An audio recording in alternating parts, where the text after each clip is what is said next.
मृत्यू हेच अंतिम सत्य आहे, पण राजकारणात मृत्यू हा कधीच शेवट नसतो. तो अनेकदा सत्तेच्या नव्या अध्यायाची सुरुवात असतो.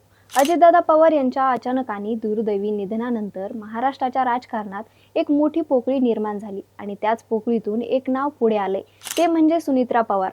नुकतीच त्यांनी राज्याच्या पहिल्या महिला उपमुख्यमंत्री म्हणून शपथ घेतली आणि शपथविधी झाल्या क्षणी राज्यात चर्चांचा कल्लोळ सुरू झाला. त्या नवख्या आहेत राजकारणातले खाचखळगे, त्यांना काय कळणार? खुर्चीवर त्या बसतील, कारभार मात्र दुसरेच हाकतील, अशा शंका, अशी कुजबूज आज राज्याच्या राजकारणात खुलेआम ऐकू येते. पण इतिहास सांगतो, महिलेला कमी लेखण्याची चूक भारतानं एकदाच नाही अनेकदा केली आहे आणि प्रत्येक वेळी त्याच महिलेनं पुढे जाऊन पुरुषप्रधान राजकारणाला स्वतःची ताकद दाखवून दिली आहे. म्हणूनच आजचा हा व्हिडिओ कोणाचं समर्थन करण्यासाठी नाही, तर इतिहासाचा आरसा दाखवण्यासाठी आहे. भारतीय इतिहासात महिलांना संधी मिळतात त्यांनी राजकारण, समाजकारण आणि सत्तेच्या केंद्रात आपला ठसा उमटवला. त्यांचा हा प्रवास शेवटपर्यंत नक्की पहा. नमस्कार, मी गीतांजली आणि तुम्ही पाहताय कार्यारंभ. इतिहासाचा दाखला द्यायचा झाला तर शहाजीराजे जेव्हा दक्षिणेत मोहिमेवर जात तेव्हा त्यांचा कारभार माँसाहेब जिजाऊ पाहत असत. जिजाऊंना त्यांच्या वडिलांकडूनच राज्यकारभाराचे धडे मिळाले होते.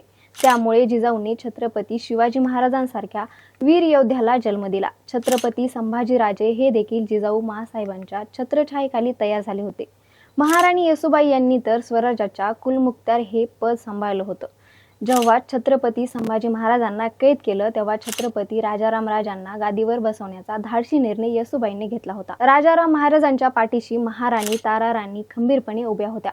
पुढे राजाराम महाराजांचे निधन झाले आणि ताराराणींनी स्वराज्याची खिंड शेवटपर्यंत लढवली. अहिल्यादेवी होळकर यांचं उदाहरण देखील बोलकं आहे. त्यांचे पती खंडेराव होळकर यांचं निधन झाल्यानंतर त्यांनी माळवा प्रांताच्या शासक म्हणून काम केलं.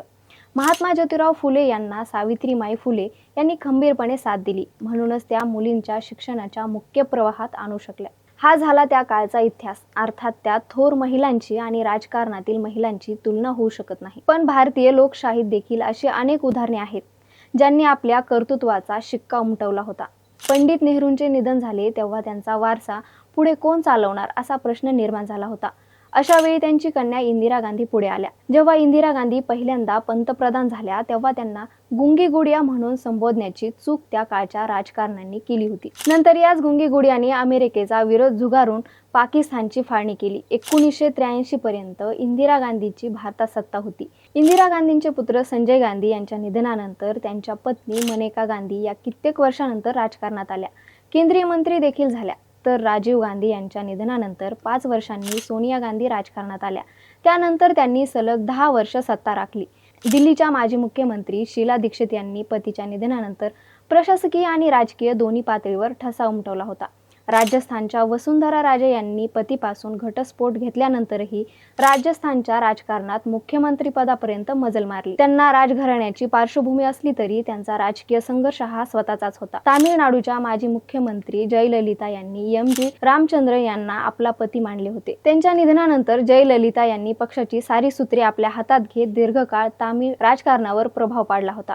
असंच उदाहरण राबडी देवी यांचंही आहे. बिहार सारख्या राज्यात देखील त्यांनी पती जेलमध्ये गेल्यानंतर मुख्यमंत्रीपद सांभाळलं होतं. थोडक्यात आम्हाला हे सांगायचं आहे की महिलांना राजकारणात स्वतंत्रपणे काम करण्याची संधी मिळाली तर त्या नक्की आपल्या कामाचा ठसा उमटवतात. आज सुनित्रा पवार यांना अजितदादांच्या दुर्दैवी निधनानंतर राज्याचं उपमुख्यमंत्रीपद मिळालं, पण त्यांचे भाऊ पद्मसिंह पाटील यांचा हा धाराशिवच्या राजकारणात मोठा दबदबा होता. त्यामुळे माहेरी आणि सासरी दोन्ही ठिकाणी सुनित्रा पवार राजकारण बघतच वाढल्या आहेत. म्हणून राजकारण हा विषय त्यांच्यासाठी खूप मोठा नसेल असंही त्यांनी अजितदादांना राजकारणात चांगली साथ दिली आहे. त्यांनी वेगवेगळ्या संस्थांच्या माध्यमातून सामाजिक आणि शैक्षणिक क्षेत्रात काम करून दाखवले. सध्याही त्या राज्यसभेच्या खासदार आहेत, म्हणून त्या राजकारणात एकदम नवख्या आहेत हे समजण्याची चूक कुणी करू नये.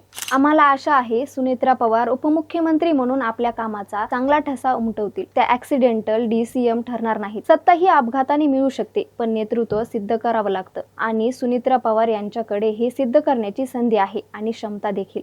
त्या उपमुख्यमंत्री म्हणून काय ठसा उमटवतात हे येणारा काळ ठरवेल. पण आजच त्यांना कमी लेखण्याची घाई ही राज्याच्या राजकारणासाठी घातक ठरू शकते. कारण इतिहास एकच सांगतो, स्त्रीला खुर्ची दिली की ती फक्त बसत नाही, कारभारही करते. बाकी तुमचं मत आम्हाला कमेंट बॉक्समध्ये नक्की सांगा. व्हिडिओला लाईक करा, शेअर करा. कार्यारंभवर नवीन असाल तर सबस्क्राईब करायला विसरू नका. कार्यारंभ डिजिटल या फेसबुक आणि इन्स्टा पेजला फॉलो करा.